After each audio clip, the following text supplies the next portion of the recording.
today's sponsor, Factor75, which is a service that lets you skip all the shopping, cooking, and cleaning by delivering fresh, never frozen, dietitian-approved meals right to your doorstep. Factor's meals are ready in just 2 minutes, so all you have to do is heat and enjoy, then get back to your daily routine. And if you're looking for calorie-conscious options during the busy fall season, you can try delicious, dietitian-approved Calorie Smart meals with around or less than 550 calories per serving. Factor also offers Gourmet Plus meals as part of your weekly options, which is perfect if you're craving something a little more special with your meal plan. With Gourmet Plus meals, you'll get a side of premium produce like broccoli and broccolini to go along with your choice of protein. And keep an eye out for Surf and Turf meal options coming soon. I personally love to cook, but sometimes finding the time to cook and food shop is a luxury. So for me, Factor has made life easier and gives me more time to do other things and stick to my goals. If you're interested, head to Factor75.com or click the link in the description and use code NIGHTMARE50 to get 50% off your first Factor box.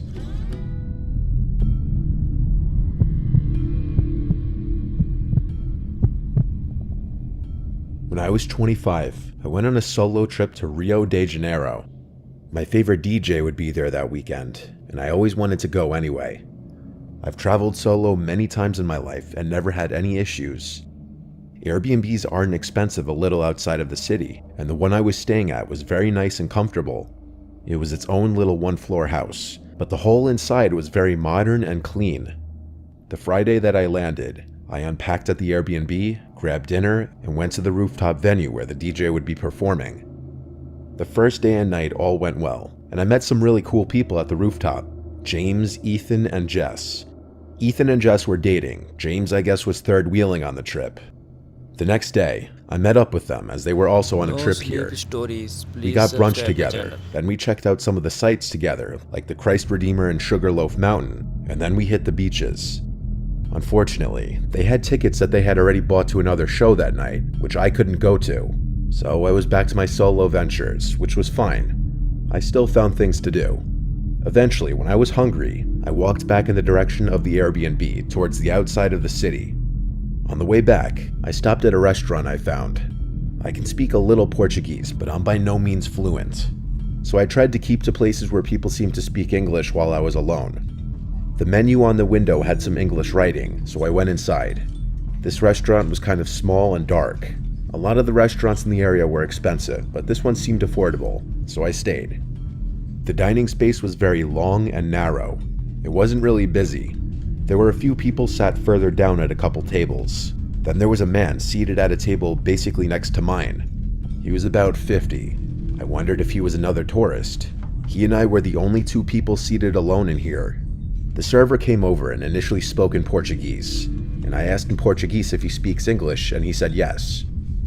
From there on, I ordered in English. I noticed the man at the other table, looking over, watching as I ordered. It was kind of weird. When the server walked away after taking my order, the man said in English with a Portuguese accent that my Portuguese sounded good. I said thank you, and he started talking to me in Portuguese, as if giving me a lesson. I think he thought he was coming off as charming, but it was annoying and creepy. I kept looking down at my phone to act distracted, but he'd keep talking to me, both in English and in Portuguese. I'd humor him to be nice and not create awkwardness, and I tried my best to converse with him in Portuguese, as he'd correct my mistakes while trying to speak. The conversation was basically where I'm from, why I'm here, what I did today, and where I'm staying. I kinda just made up that I'm staying with a friend. What really creeped me out was when he told me how sexy I am when I talk in Portuguese. I was hoping he was leaving soon, but a part of me died inside when I saw the waiter bring him his food.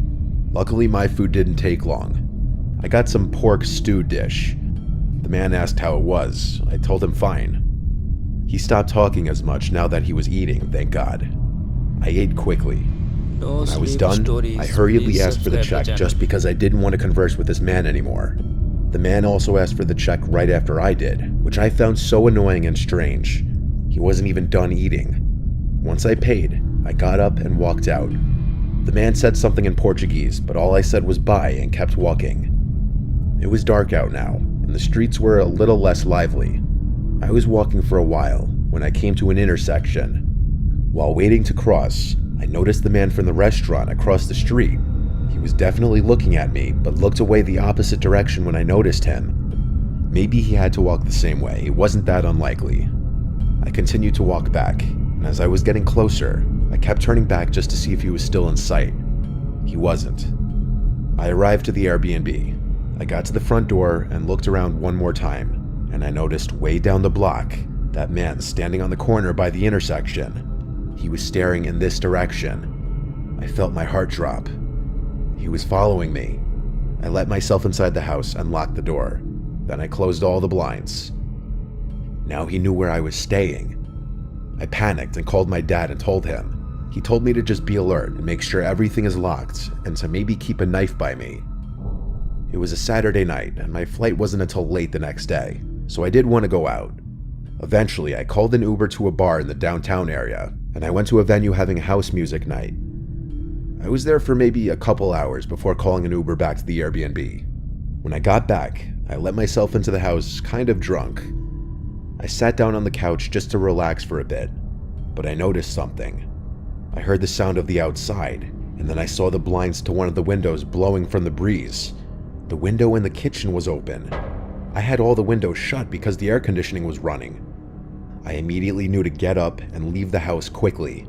I called the emergency number and did my best to articulate to the operator in Portuguese that there was a home break-in. The police showed up in a matter of minutes, and I came out from behind the bush I was hiding in across the street when they did. One of the police officers did speak a little bit of English, so I was able to tell him that the window was opened and I was being followed earlier. The police entered the house and yelled things I didn't understand. The moment I saw them walking outside with a man from the restaurant in handcuffs was the most shocking moment of my life. The mix of emotions I felt, disbelief yet relief, but also horrified. If I hadn't called the cops, if I had gone into the bedroom where he was probably hiding, I didn't even want to think about it. He was taken away, and I never had to see his ugly, creepy face again.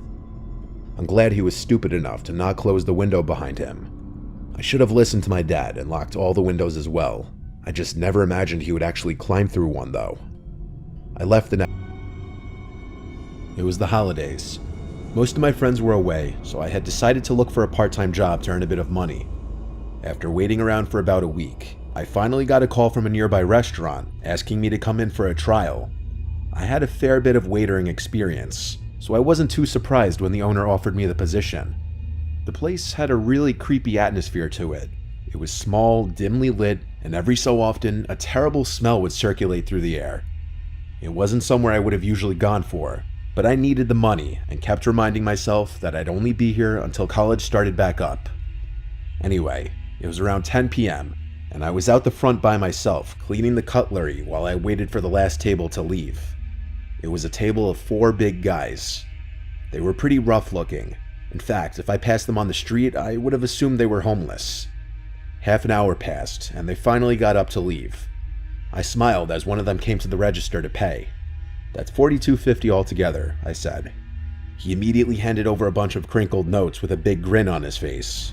Unfortunately, I had seen this kind of look before, and braced myself for the cheesy pickup line. He said to me, "You doing anything tonight, cutie?" bringing himself closer to the register. "Thank you, have a good night," I replied, trying to make it clear that I was not interested. He laughed and walked out the door, mumbling something under his breath as he went. As soon as he was out of sight, I quickly cleared the dishes, cleaned down, and got changed out of my staff uniform. I waved goodbye to the last kitchen hand as I walked out the door and into the night. My house was only a couple of blocks away, so every night I walked to save gas. I had only walked for about 5 minutes when a loud whistle startled me. I looked off into the direction it came from and froze in fear. It was the same guy from the restaurant. He was on the opposite side of the street, signaling for me to come over with a large grin on his face.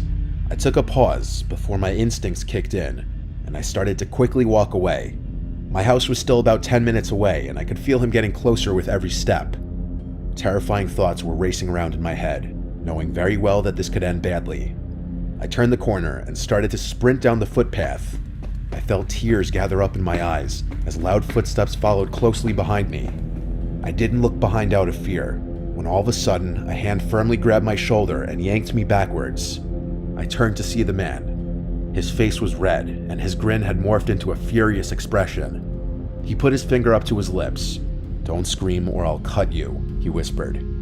At this point, I was ready to accept my fate, when out of nowhere, I felt a sudden burst of rage explode inside of me. I grabbed his face and dug my nails deep into his eyes. The man let out a loud, horrible noise as he clenched his face in pain. I took this chance and made a run for it.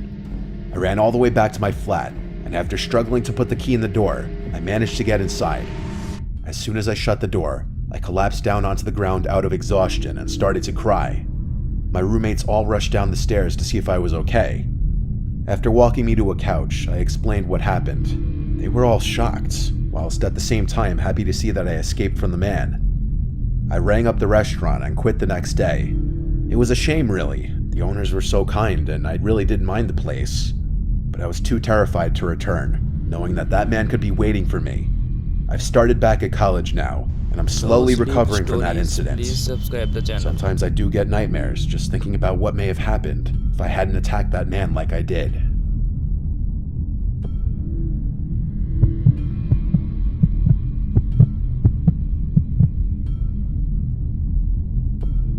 I was 19 and strapped for cash, so I temporarily took a second job working as a waitress at a diner. It was open till 3 a.m. on weeknights and 24 hours on the weekends. On the weekends, it was always a bunch of drunk kids at night that would come after they left the bars. During the week, most people that came late night were people working overnight shifts or just getting off from work. I would do the overnight shifts twice a week. Anything more than that, I probably would have passed out from a lack of sleep. I'd be the only server past 10 o'clock on the weekdays because there wasn't an abundance of customers, especially at the later hours of the night. One night, a larger man came in alone, around like 1 a.m. There was only one other customer in the restaurant at the time, I believe. I seated him. He started talking to me in a flirtatious way right away. It was always the older, unattractive ones that would be the most flirty. I had to deal with it with a smile though, as I basically was working on tips. He ordered a burger and a milkshake. Then he told me his name, Trevor. Trevor would keep staring at me from across the diner as I would be sitting doing things on my phone. He was the only customer left at this point now. He called me by my name over to the table. I went over with a smile and he asked for the check. He left after paying, and when I went to collect the tip and clean the table, I noticed along with the $5 tip, he left his number and a winking face on the bill. Gross. I crumpled it up and threw it away. I thought that was the end of Trevor and I's story, but it wasn't.